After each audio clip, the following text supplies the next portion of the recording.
Hey everybody, welcome. Andrew Ainsworth Golf Academy here. Today we're going to talk you through the new Mizuno performance fitting system. It's been around for a good few years now, but we've had an upgrade in the software. They've changed quite a few things in the fitting system, and I think it's a really great system that we've got here, and I just wanted to share a little bit with you. So what I'm going to do is kind of take you through how I would do a fitting very quickly. A fitting normally takes me anywhere between 45 minutes and an hour here at my academy. So I'll try and run through this as quick as I can. So the opening screen is to tell us a little bit about the player. So what we can do is we can put the handicap in here or average score. So let's just say, for instance, my handicap's 16 and I'm right-handed. Be interesting to see. It's bringing up 3 clubs that I should try. JPX EZ, 900 hot metal, EZ forged. Okay, interesting. What about if I was playing off a 5 handicap? Okay, you can see it all changes. We've got the Forge, the MP25 and the JPX 900 Tour. So it's kind of just pointing in the right direction. It's a fairly generic sort of thing, just to say, well, you know, these are the 3 clubs, pick one from there. The one I'm going to pick, if I had to choose one today, would be the 900 Forged. So I'm going to go with that one. I've selected that model, and then I'm going to go to Shaft Optimizer. Shaft Optimizer basically is this. Okay, and what happens is the Shaft Optimizer goes into the head that we've chosen. So I've got the 900 forged head, and we just pop that in there, tighten it up. Think of Shaft Optimizer as like an onboard computer. It's going to pick up 5 measurements: head speed, tempo, toe down, kick angle and release factor.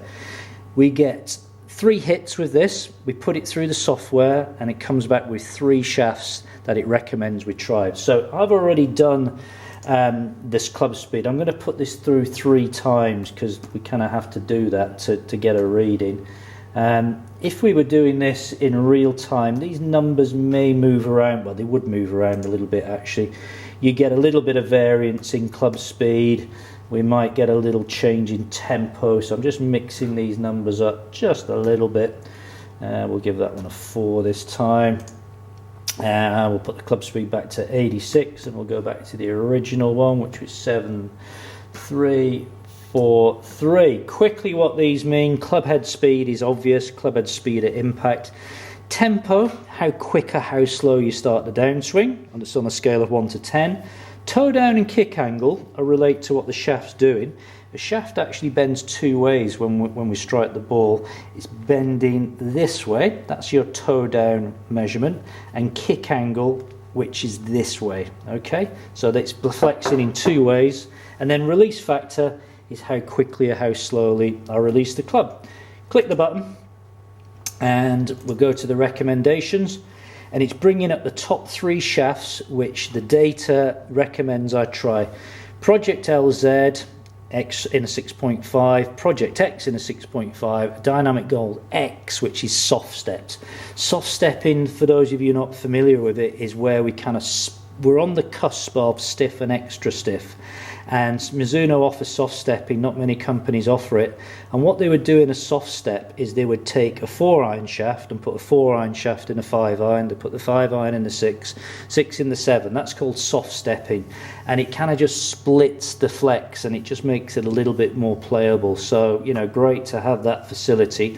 So I'm going to say, for argument's sake, I'm going to go with this shaft here, the Project X LZ 6.5. Get a little bit of detail on it.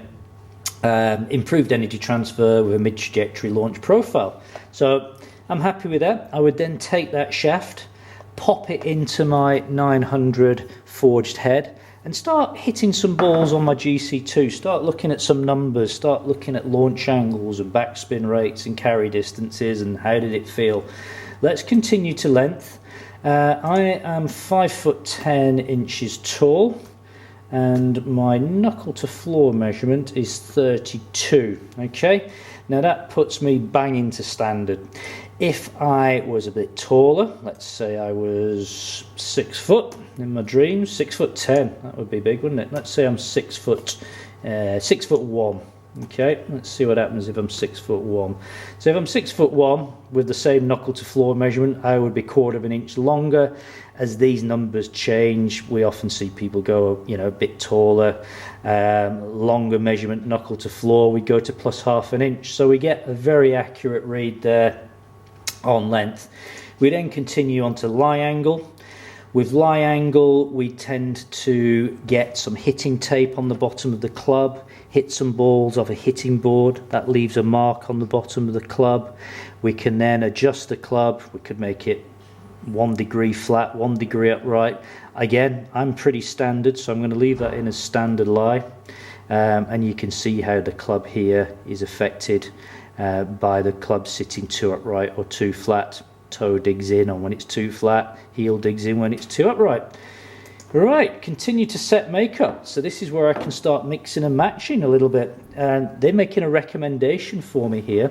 They're saying that a good way to go would be to have the 4 high iron as the 900 hot metal, then go 5, 6, 7, 8, 9 pitching wedge in the 900 forged, and then continue on to wedges. That sounds pretty good. Continue on to wedges. It's saying I should have, sorry, 5 to 9 iron in the JPX forged. Yeah. Pitching wedge in the JPX forged. Gap wedge in the JPX forged. Okay, brilliant. Happy with that.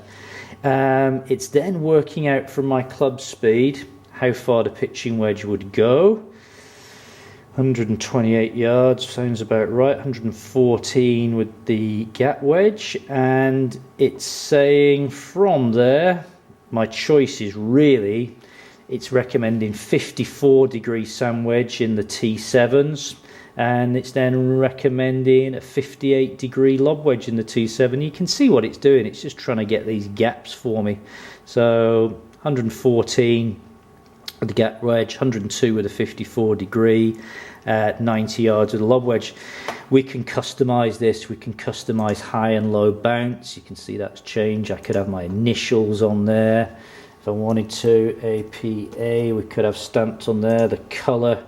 Or I think I'll have it yellow. So you know, amazing what we can do here. Or I think I'll have the blue head rather than the chrome. So amazing amount of flexibility on how we can custom fit. We're not going to go onto the woods there. Grip, lots of grips. I'm a standard thickness grip. We could get the grips built up with layers of tape under there. So what grip shall I go for, folks? I think today I fancy, I think I'll have the multi-compound white and black. I'm just going to have them standard. I could have some extra tape under there. Happy with that. Andrew, would you like to see that? No. So, no, I don't really want to do that. Place order. No, don't want to place the order just yet. So here it's going. It's just giving me the summary here of what I've ordered. So, Project X shaft, white black multi-compound grip, set makeup down there, and at that point I could email that order over to Mizuno, I could save them, I could email results to my customer. So it's a brilliant fitting system, folks. It really is very, very detailed, and I love it. So there we go, that's the Mizuno performance fitting system. Have a go with it. Go and find your local Mizuno fitting centre. It's really good. It's got lots of flexibility. It allows you to do all sorts of things to customize so that you get the perfect set of golf clubs to suit you. So wonderful. Thanks for watching. I'll be back soon with more videos. All the best. Bye.